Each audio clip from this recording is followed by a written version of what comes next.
lot of options, and they chose this. So I'm curious to see. This better be the game best plan is. damn Rubik game I've ever seen in my life. Is pretty much what you're saying and what I am saying as well. It better be good, but yeah. In all seriousness, we'll see if it ends up leading to something or not. For now, though, they've got Nullfield, and OG got an Invoker, so there's a little bit of something there. We were questioning the Invoker in the previous game if we were going to see it. It ended up turning to that Timber Saw at the end, which obviously turned into a wonderful, fruitful pick. But here they're going to be flexing off their Invoker muscle a bit early in the draft. It feels a bit concerning because I know for a lot of teams, or at least a lot of mid players, you would prefer to see your opponent and like to pick accordingly. But here OG just happy to kind of show that card right now. It's a confidence thing for sure. They're feeling pretty good after they won that first game, and I think rightfully so. They see a Rubik. They're probably assuming it's a 4 or 5, which I think is a fair assessment. Not necessarily the greatest hero in the world for ganking. They can go straight into banning heroes that are good against Invoker right now. So that's another reason why you can take it in the first 2, because you just get 2 free bans who just say, nope, don't want to play against that mid, and probably just going to ban OD again like they did in the first game. And after that, you already have like a pretty solid lane for the Invoker. IG respond and getting a jug. Remember, folks, this is not a burning jug. Burning is subbing in along with Q from the original Invictus Gaming Squad to help out Invictus Gaming Vitality here and now. Just to continue the theory craft, maybe that Rubik pick, maybe they're like, oh, Master Burning, what is it you want to play? And he's like, I want Rubik. So maybe that's what it is. He's a fun hero to play. I won't argue that. Rubik's real fun. Yeah. They're just like, the mighty bee god gets to choose first because he would be on the Dota Mount Rushmore, I'm sure, in most people's eyes. So we'll make sure he gets what he wants, and it's a Rubik. I would hope to see a burning Rubik. That'd definitely be a lot of fun here. As second phase of bans do continue, they will be banning out the Alchemist. Wonderful. I'm fine not seeing an Alchemist game, to be honest with you. And on the other side, they ban out the Faceless Void here. Actually, haven't seen too much Void airtime as of recent, but something that Vitality seem to be finding a bit threatening here and now. Obviously, S4 has already shown his kind of impact. I mean, we got to ban out that Jakiro, Draskell. From what we saw in the last game... Oh, they're fearing the heavy push is what you're implying. Oh, okay, yeah, they're scared of the heavy push because they already have Jug there. If they have a Jakiro on top of that, you can pressure the lanes real hard.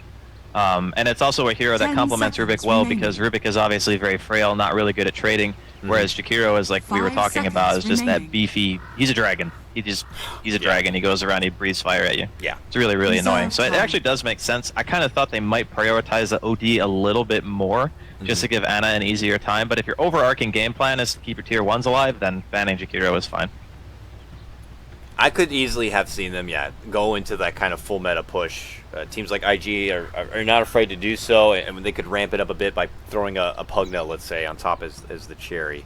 But we'll be deterred of the Jakiro grab for now, so we'll see if they try to substitute it with something else to ramp up the pushing power or not. In the meantime, though, getting another S4 ban here. So S4 getting a bit limited on some of his available options in the off lane. They might have to grab his hero here and now because now no Axe, no Void.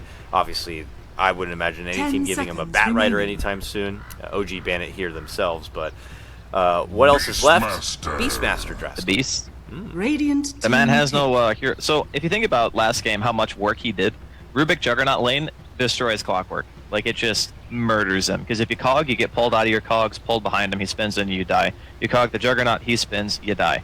You can't even TP, because the Rubik can just hold his lift. So it's a very hard lane for Clock, which is why they just banned other offlaners. Yeah. And now, with the Beastmaster, it's like, oh right, we forgot, Beastmaster is a hero, which is why Dota is such a hard game, because there's always another hero that you can take, and Beastmaster is very good against Juggernaut. This is going to be like one of those old school...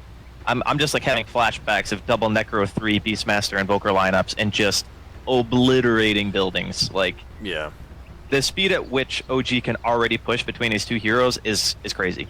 And it makes sense after having seen the third pick why they wanted the Jakiro out, because neither the Invoker or the Warlock are really good at D-push at all. The Beastmaster is like alright, but you don't typically see the max axes anymore. So even he's not really going to be able to help that much. And they're really putting a lot of emphasis on getting a little bit of farm going before they want to start getting that potential pick and push started. So IG, they react with the Bounty Hunter.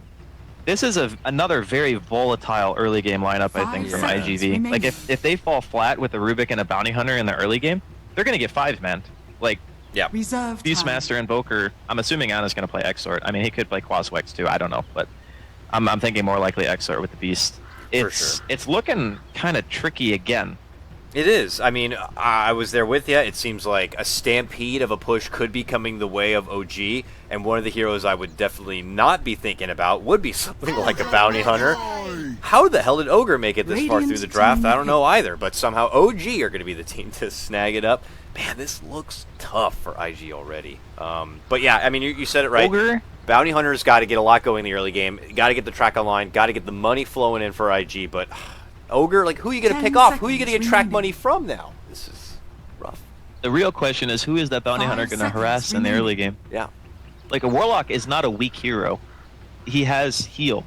You know, he can sit there, heal himself, auto-attack you, you have to run. You're playing support, so you have to go into this role where you're buying, like, no Stout Shield. You're probably going to have, like, an Orb of Venom, Sentries, and Tangos or something. That's, like, one of the standard builds. Or maybe you don't even get an Uv, and maybe you just get Clarities instead.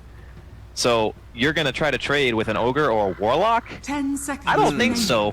I'm pretty sure you're going to get clubbed, or you're going to get Wizardry cast at you. So this is maybe, yeah, you're just going to be magic, and you're going to be sad. Yeah, sad magic coming your way. I will prepare for the potential attack speed here, Draskell. Alacrity, Inner Beast Aura, Bloodlust. Let's just get one more on top of that, and let's just really have a good time. Last pick Tiny. Let's just get that Tiny, building hitting going. Sniper, something just like going crazy. Like that'll just be a blast. Sniper would actually be really good too. Because if you look at the way the IGV's lineup works, is they don't have any initiation at all. 5 seconds. It's all counter initiation in the form of like Rubik and Tidehunter. Radiant team. If you had a sniper with Alacrity and Beastmaster Aura, they wouldn't have any way of jumping the hero. They would just have to stand there and watch you hit buildings. Like, that is so terrifying. But, I mean, honestly, I think OG could pick literally almost any carry, and I would favor their draft. 10 seconds remaining. For now, though, they ban out their final ban being that 5 OD. seconds remaining. And now which I gotta say, I have seen Sakata play his share of OD, and he's pretty damn good on that hero, so it's a justified. Yeah, that hero's... It's just he's the hero. hero. That hero's getting nerfed again, let's be honest. Yeah. Oh, Luna got to go. So here we go. Push hero, yeah. Yep. Push hero for the mid pool. lane. What would you think? DK maybe. DK. It's pretty good. Pretty good. I mean, I think they have to all in on the push. I don't think they can do anything else. 10 seconds Death Prophet's remaining. not really cool anymore, and they don't have like an Oracle or anything to pair with it. They don't have a 5 save for the Death seconds Prophet. That's the remaining. problem. They need a Yeah. hero who can actually stand on its own 2 feet. Like, DP is very all-in-y too. I guess you could do it with Reserve time. Ravage. Like, you could fight around Ravage and Death Prophet and hope that, you know, the enemy team runs into you and you get a good Ravage and buy a mech. I like mean, I the guess DK it better, can but work. it's so much melee at that point. I don't know. It's just. I mean, I don't know either, Kyle. I'm looking at this draft and I'm like, Woo! how are you winning this game? Let's go, Q. For IG, this guy is a TI Grand Finalist drafter, so he knows. Except that No, for I the mean, fact his that own during that draft, seconds you know, remaining. IG did figure out the techies thing and was got shut down a little hard there, 5 but seconds he's got a remaining. different team he has to, you know, kind of work for. And Okay. Timbersaw. Okay, so it's more Respectable melee, hero. more Turn big, to more pick. bruising, but yeah, respectable hero who's a bit of a tonk in his own right. It gives him a lot much needed damage. Like, between the Bounty, Rubik, Tide, those heroes aren't really high damaging heroes. They kind of offer utility in their own way. There's some 10 control with the seconds Tide and the remaining. Rubik and whatnot, but the Timbersaw solidifies their damage output, so that will definitely help a lot. Ursa is amazing against their course. It's seen commonly throughout the major so far against Timbersaw, just to be able to chop him down with the Fury Swipes and the Enrage. It's good against Jug, because you can just Enrage all the damage through Omni Slash.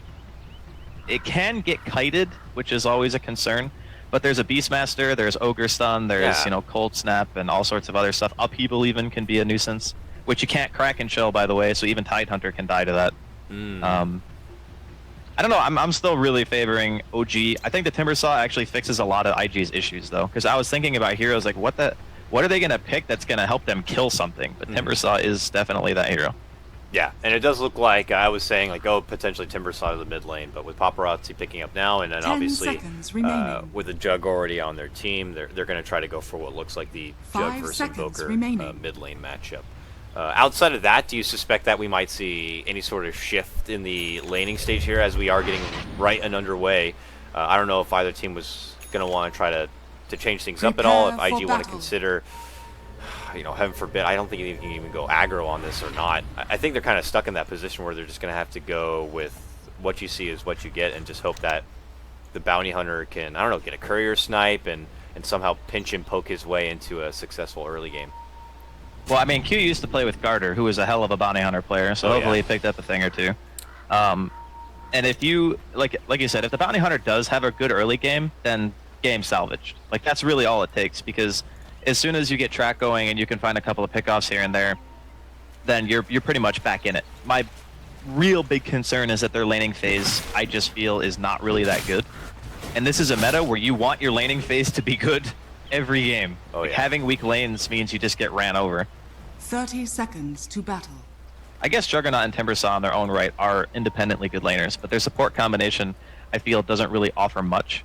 So the way the IGV have drafted is they're looking for their supports to offer a little bit more later on when they both respectively have their ultimates, and then they pick like self-sustaining cores that don't really need a whole lot of outside influence from their team to be able to do well in lane. Like Juggernaut, Tide, and Timbersaw are all those heroes that can just sit there and be like, yeah, whatever, just hit me, I don't care.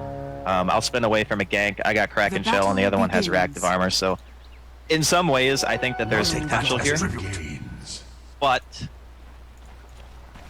I don't know, we'll have to see. Yeah, I think that they're gonna have a really hard time trying to contest 5-man unless the Tide has Ravage. That's really the only thing.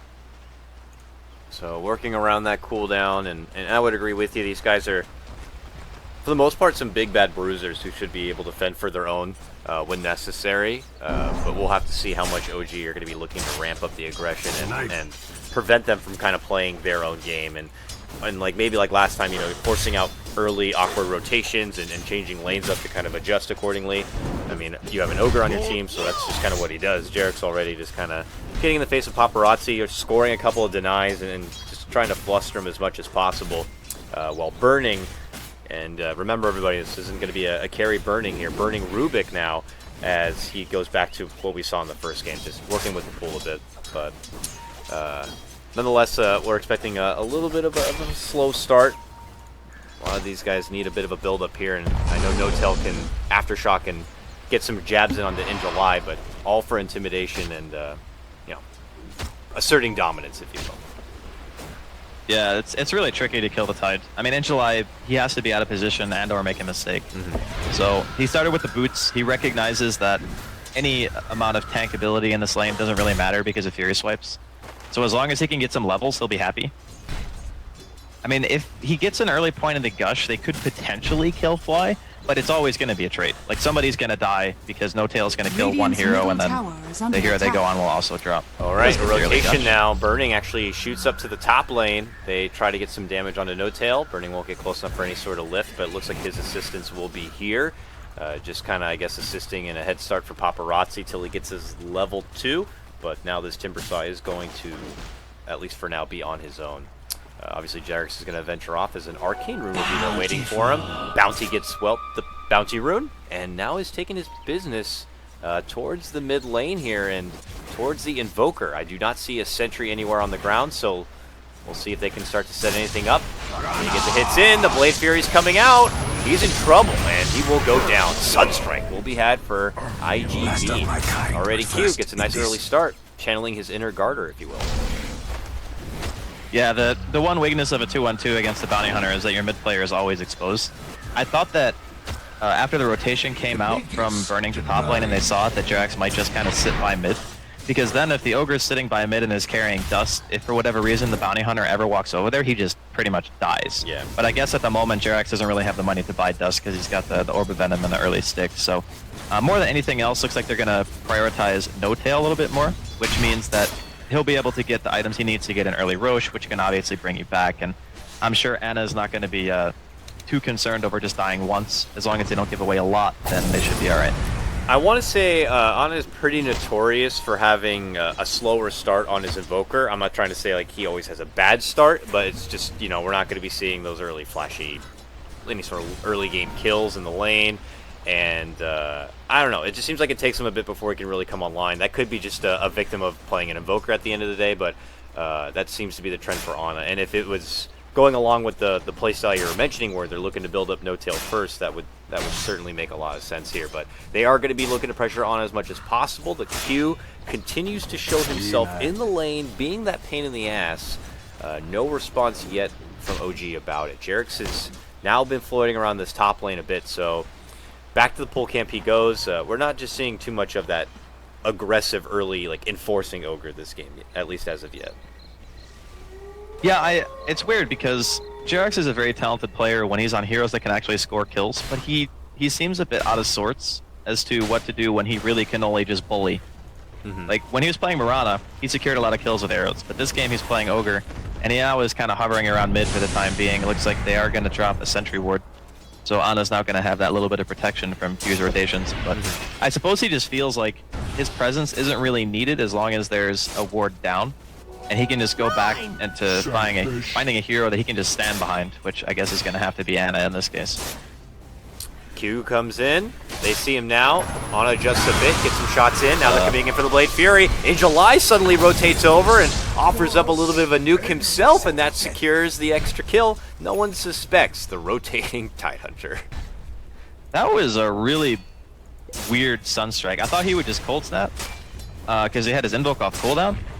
But he, like, Sunstriked very, very late. I don't know if that was a misclick or what, but I think they could have actually gotten a return kill on the bounty there if he was a little bit faster with that. Not going to get rewarded with it. Speaking of rotates early, No-Tail now suddenly to the bottom lane, looking to make some moves on the Paparazzi. This Sunstrike will connect. Brings Paparazzi down to about half his life, but the chase does continue. Another Timber Chain goes off. And now they're trying to get the slow, and those damn creeps block him in a bit, but he will be able to Timber Chain his way over and through them. So it looks like Paparazzi should be good for now. Q has shown up, and that is going to be forcing OG off their back. Radiant's middle tower. Yeah, so far it's attack. been a really clean early game here from IGV. We talked about the emphasis on their early game and what the bounty hunter needs to do. And even in the times where he wasn't applying pressure, he was stacking the Ancients too. So Angel Eye's got a triple stack of Ancients to go fall back on, even if his lane isn't good. Gonna see Paparazzi might be in trouble. Let's see if they can get him this time. They're looking to block him on the front side, and he's going to be forced to go all the way out and around to the right. Meanwhile, Sakata picks up a kill onto Ana in the mid lane, but we'll keep action here as we see the demise as Paparazzi goes down.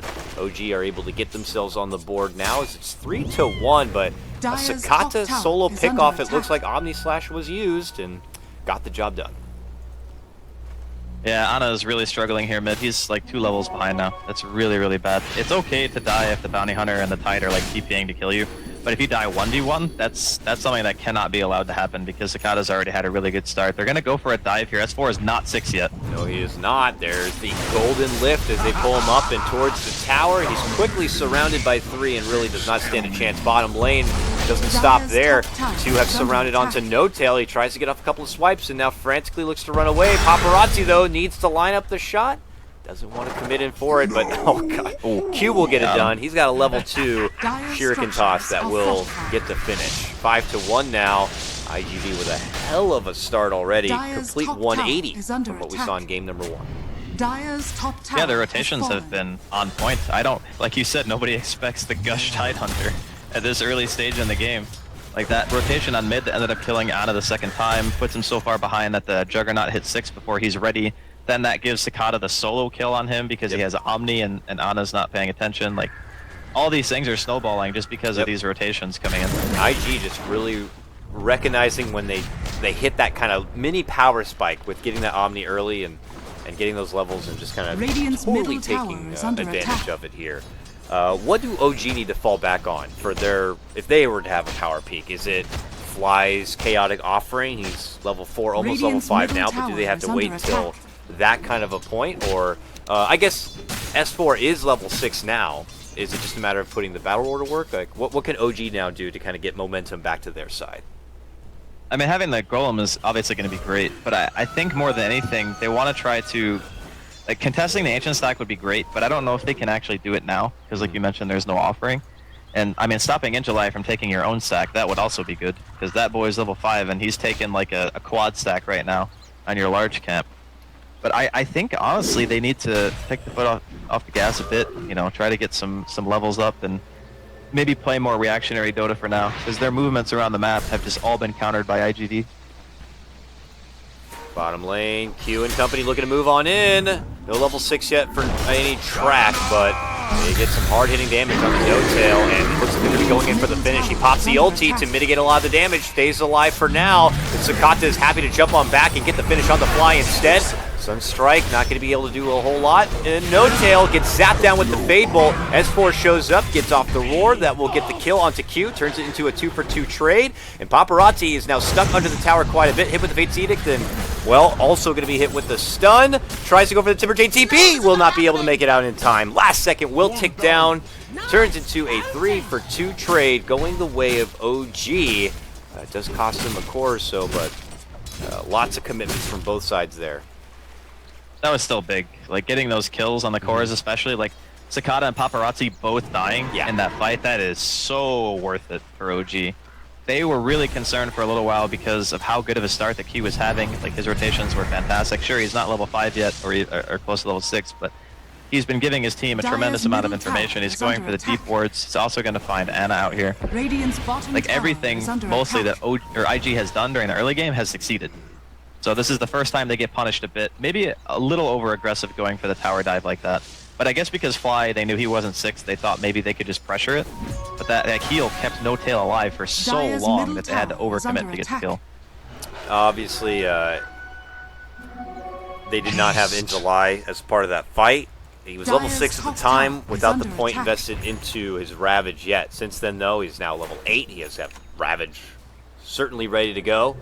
And I would imagine IGB overall are going to be ready to go to look to soon make some work out of it here. I was going to say potentially here in the mid lane, as there is a formation setting up, but it does look like for now July will just continue to take advantage of what is, in his eyes, a totally free lane up here at the top. So any chance he can kind of bull rush his way towards that next item, which appears to be the mech, he can get it that much faster. So not blink, straight to mech for him. That item is going to be so useful, though, because due to the early game, they can actually do the 5-man with a mech and a Ravage. It's really hard for OG to actually fight into that without the use of, like, all 5 of their heroes. You know, get the Fatal Bonds off with the Chaotic Offering. That's going to be how they can actually deal enough damage and get kills that way. And no-tail, that's not where you want to be, buddy. Okay, he does pop the ulti off. Forces July to commit his 2. And as no-tail will be able to survive the Ravage, they quickly swarm around him and finish him off with another little snag of a Fade Bolt there by burning. And he could have actually TP'd there. I'm surprised he didn't go for that. Yeah, he opted to kind of man up briefly and then maybe seeing if he because can Q actually sure can like instantly. Whoops. And then the Ravage was also popped as well. So Jirax helping him out with the Roshan timer. Yeah. Why did he say 1330 Roshan? Oh, I think it's 1330. No, 1330 is when the next Ravage will be up. Oh, Ravage. Why did I say Roshan? Okay, that makes more sense. What you said is correct. Yeah. I know what you meant, though. But obviously, it's a mind game. IG are like, okay, well, they know now when our next Ravage is, but whatever, we'll take it. OG, though, now Smoke, they're flirting around seeing if maybe there's a ward nearby. They're actually just short. Oh, no, that's their own ward, so no vision nearby by IG at all. So OG can just kind of comfortably move into this pit and begin to go to work, but if IG are privy to it at all, they could scout it here. Oh, they know. They definitely know. But can't do anything about I don't think they know that Fly's there. Yeah. I mean, without Ravage, it's kind of tricky.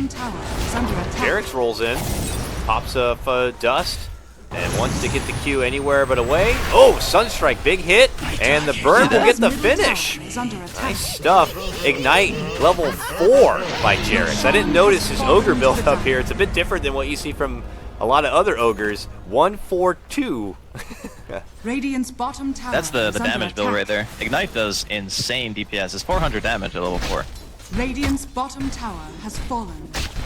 But yeah, that's the Roshan secured there for OG. No contention whatsoever. Using the solo Ravage down there ended up actually being a really good thing, because when you Ravage like that for a solo kill, any good team is going to abuse that. Yeah. Like, that is your team fight utility, just down the toilet to kill a core. And the funny part was, No-Tail actually could have lived there. But unfortunately Radiant's for middle IGV, tower now they're is up under against attack. a fully ultimate capable OG. Ravage is still down for at least another 10 seconds. And Mech is up, but in July, okay, he does have the TP and Ravage is up in 5. And TP is going to be coming on here as Radiant's Burning middle shows up tower first is under on the attack. scene. And now the Tidehunter Radiant's to be here. structures are OG fortified. begin their split, but look who Dire's creeps in top from tower behind. is under S4 gets off a nice ulti. It's to quickly isolate and take out Burning. Now they rush on in, looking to go and try to get the finish on in July. He's going to be forced to commit the Radiant's Ravage. middle It connects tower onto is 2, and No-Tail looking to retreat out. It is a 1-for-1 trade as of right now, and then Anna's going to be taken down next. This is track Radiant's money middle now. tower is Swinging the way of IG if they can get it. No-Tail swinging a miss on the undershock, and will have to kind of weasel his way out, but he's going to be surrounded This is once really again. bad. Catches his Aegis, and with Jerix as the only survivor, they will be there waiting for his second life, and it looks like they should be able to get it. IGV off to a very hot start, flipping the script from game number 1 as Sakata secures a double kill, and they pull ahead, now 12-6. Yeah, the shoe is on the other foot completely here. IGV are just outplaying OG in the fights themselves. It's really hard to like overcommit that hard when you're going behind a tower. Like, you want the tier 1, you want to make use of your Aegis, and that's fine, but Ana puts himself in a really bad spot by diving like that, ends up dying. Sunstrike comes out, not gonna hit on Sakata. Looks like they'll just be able to TP out, but yeah, that wasn't even worth it, honestly, for OG. That was 4 track kills. 4 track kills is more gold than you get from the tower anyway, and now the experience is going more in the way of IGV than it was previously, and they're able to take their ancient stack during the downtime when the Dire's Ravage middle isn't tower up, has been and OG denied. can't punish them. So this game is like, I doubted IGV's draft, I was fooled. It's certainly working great now before OG can even come together as a team, and that's exactly what they needed to do. Here they are doing it.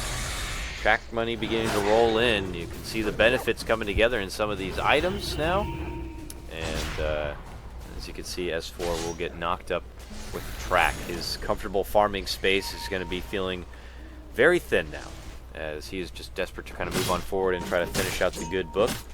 Back at mid lane, Jerix nearby, peeking things out. Sakata goes to the high ground, and they set up for him. Not going to be enough burst to get the finish before the Blade Fury does come out, and now they turn onto Jerix here. He tries to walk back and away. Burning helps him out by tossing him on forward. So just a little bit of a flirting game there, but no secured kill onto the Jug. I mean, OG are in a rough spot, but they're also, I think, still playing it the correct way. They're always Radiant's aggressively bottom positioned. They're not tower is allowing the under bounty attack. hunter to do like the pick and push strategy. Because what a lot of teams would do is they would sit back and they would try to farm and they would spread out. Bounty hunter loves that. Bounty hunter wants you to spread out and farm camp so he can go in there, track you, know exactly where everyone is, and be able to react. So I like the fact that OG is kind of playing this compact style where only one person is off on their own. Currently, that's S4, who I assume is saving for the blink now that he's got the book 1. But they're doing the right things. It's just difficult when you get this kind of a start. You know, the Bloodstone's now finished up on Paparazzi. Bounty Hunter's level 8. Like, things are getting going real fast, and OG needs some time. We'll have to see how much time they're going to be able to get here as Cute continues to creep on in. Fly happens to pass right behind him, dropping a sentry, just missing where he was, but is spotted now. But really just kind of drawing board work right now for OG to kind of slowly get themselves in it, but it is a farm game that IG are winning. Diffusal Blade already put together here for Sakata. I thought I saw his Yasha also done. Yes, it is on hand and should be handed off That's there. Guardian Greaves. And, oh, Guardian Greaves. Straight to Guardian Greaves for the Tidehunter here. And they smoke. Here comes IGV, even stronger than before. Uh-oh. But OG at least seemed to be in at least a safe spot, not caught out by this smoke. And there's the blink, actually, on the Beast Mat. How did he get that 600 gold so fast? That was actually super fast. He must have sold something.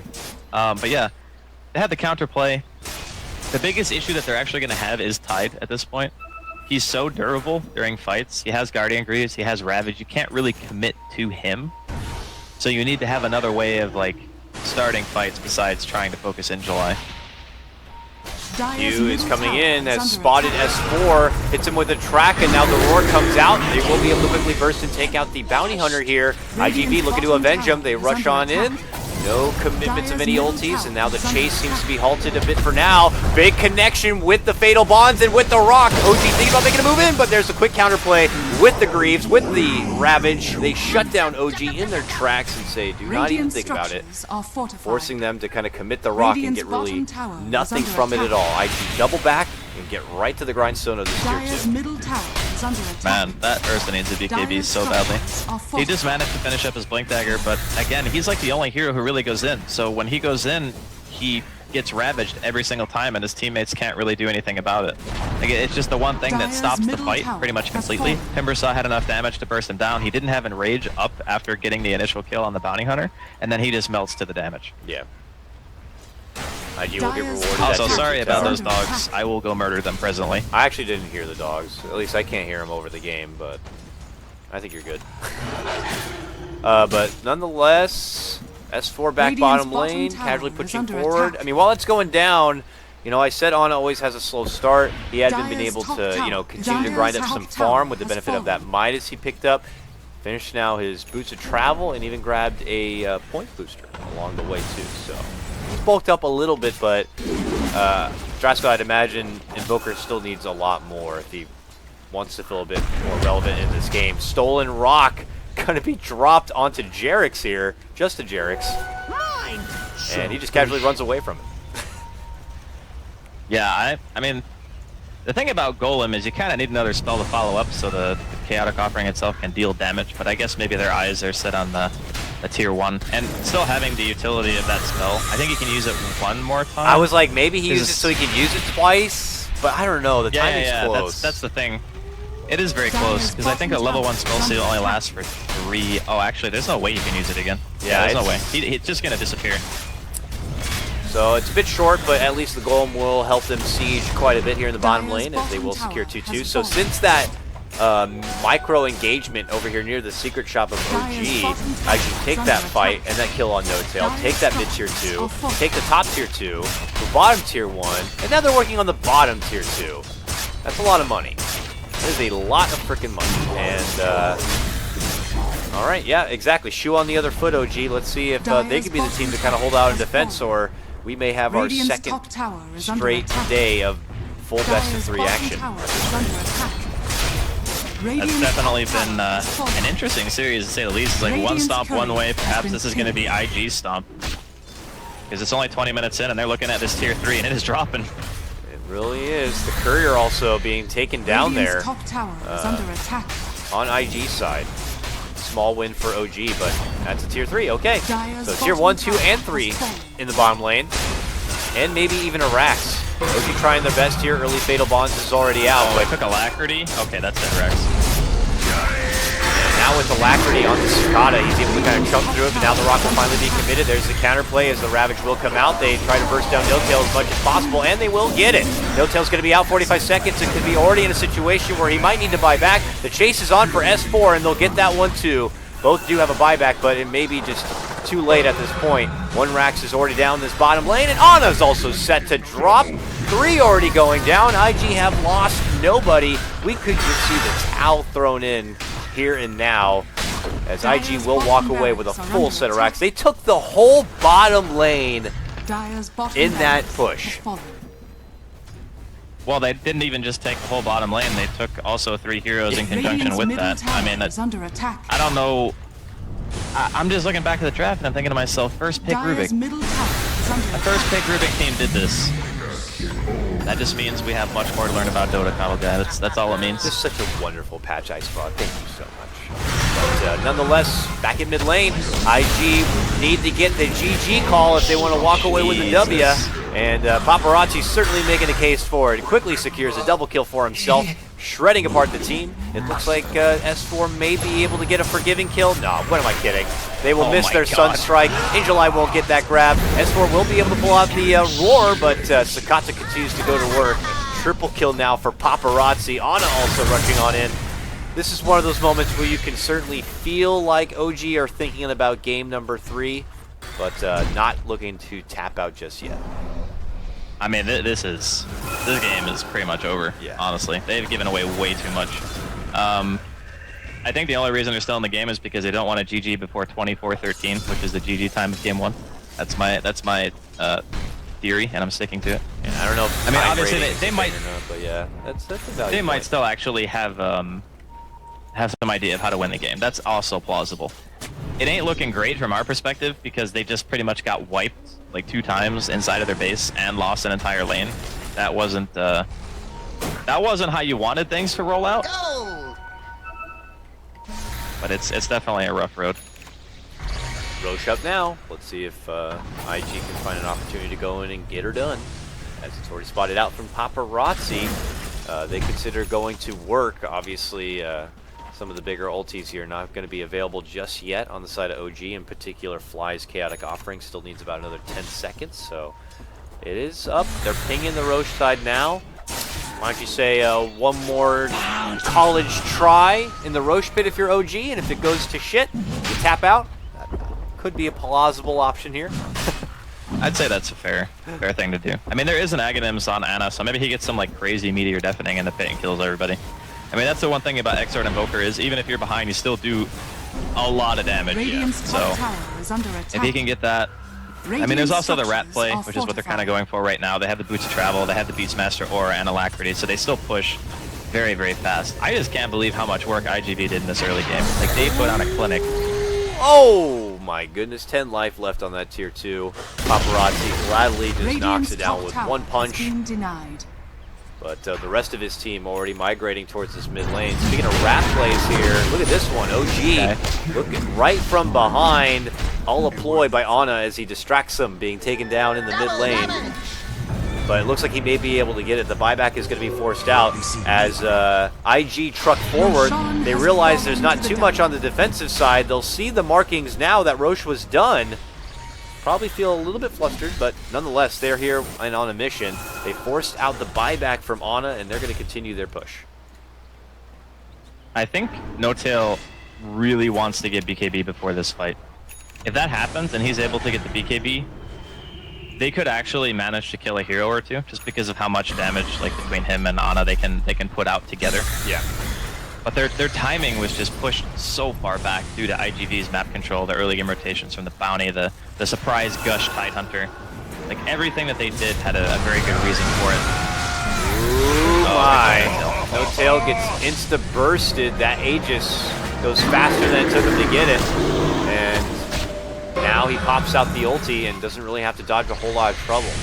But they reset, they double back. And IGV go right back to work on this tier 3 right now. OG, if they have any say in the matter and want to try to close this out 2-0, this is their final hurrah, but it is looking like IG are going to be able to take this to the full 3-game stretch as they're getting to crumble down their second set of racks, burning. Leading in, gets telekinesis to pull back the rock. The bonds are going to be committed from OG. This is it for them. No-Tail is going to be taken apart. S4 is next to fall here, and that should do it. IGV already walked away with a couple of kills, forcing out the buyback from No-Tail. He's trying to blink in, he's trying to get the catch, but now insta-slowed, insta-diffused, and now just sadly walking forward and catching nothing. Like a lone little teddy bear. Not going to be able to get his cute little paws onto anything. Paparazzi the machine, happy to shrug off all that damage. They need one more hit. The Shivas could and will do it. Godlike right now for Paparazzi. Just giving a message right back to OG and what they offered in game number 1. IGV say we can dominate too. Yeah, this is very impressive, especially after having lost a game like they did in game 1 and then coming back and being able to do this with, I would say, maybe not necessarily an unorthodox draft, but a draft that I feel had another one of those high level of execution that was necessary to be able to succeed. And my God, did they execute. They just did everything right. I mean, even Burning managed to steal a couple of really useful spells. Like, you don't think about it, but stuff like Alacrity and Bloodlust, when you're pushing and you can put that on your core, it is so good. Not looking to throw in the towel yet, want to make IG work all the way for the win. And they're going to commit everything they can to see if they can get Paparazzi down. He's got a serious bounty on his head. 10-2, 24 Bloodstone charges. They'll finally get him down. He comes back in about 4 seconds. And could Boots of Travel in if he'd like. And oh, there he is. He's about to show up behind the team after a back of a Ravage. And he came to play. Ana's going to be going down. IG get her done. Fly also. Oh, let me get back in my fountain. Not going to happen. But we'll buy back. No chaotic offering. This one is over, Grapple. That is no doubt at all. They even got to wait out No Tail and his full spawn timer and then kill him again. The rough thing about this game is that they left Ana completely like by himself. The guy was like 1-7 at one point, which I guess now he's 7-7, so he's made like some kind of quote-unquote recovery, if you want to call it that. Or no, I guess he was like 1-6 or 1-5 or something. But it's really tough to play Invoker when you're playing against a hero that has good kill potential like Juggernaut because of spin, and you're getting camped by a bounty hunter. Like that lane needed to be helped in some way.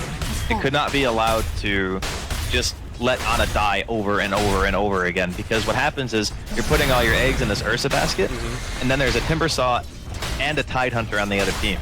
Sure, you can kill the Timbersaw, but the Timbersaw can also kill you and Tide Ravage in every single fight. Like, you're gonna get hit. You're an Ursa. He doesn't have a reason to ravage anybody else because you're like the highest damage output on the team, because the Invoker is just dying all the time.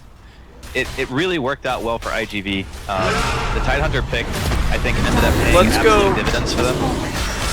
This is it for IG. One more smoke, wrap around, roar, rock, upheaval combo. They will be able to get burning down, but Paparazzi still gladly stands strong. The rest of OG go way outside the base here as they're able to grab Q. They do get also the In July Tidehunter here, but when the cores come to play, OG don't have an answer for them. These are the true gods of the game right now, and there is no answer for them. They suck at hitting buildings, though, let me tell you. Except for Sakata, who's finally here and can put the real nail in the coffin now, but he jumps in. Omni, bring him into the base! Bring him into the fountain! They try to bring him in, but gets caught outside. Ice Wall, slowing them down a bit. What is this game? Will they get the finish? Yeah, they will. All right, Scott is down without a buyback. And they're also going for Paparazzi, too. Sunstrike gets connection as he timber chains forward. Ana's still living. They fight him down. Oh, he's sliding away. He makes it good. They get him down. OG hold. I mean, their base is dying to creeps. It is. It is. They gotta clear it. But hey, that's how much of a gold swing? Yeah, almost 5,000. It's a nice little money there, but I don't know. You need like another 2 or 3 of those, OG. 4 of those, 5, 6. I mean, even if that does happen, like, their throne is exposed. That's the thing. If they had tier 4s are like the thing that lets you come back from being double racks, because you can not have to worry about your base like 24/7. You got a little bit of a buffer. But if your throne is exposed, they can just run into your base. Like, that's the part where that makes it really, really tricky. I mean, commendable from OG for sticking it out this long. I think a lot of teams probably would have just GG by now, but yeah, I'm sure IG is probably talking it.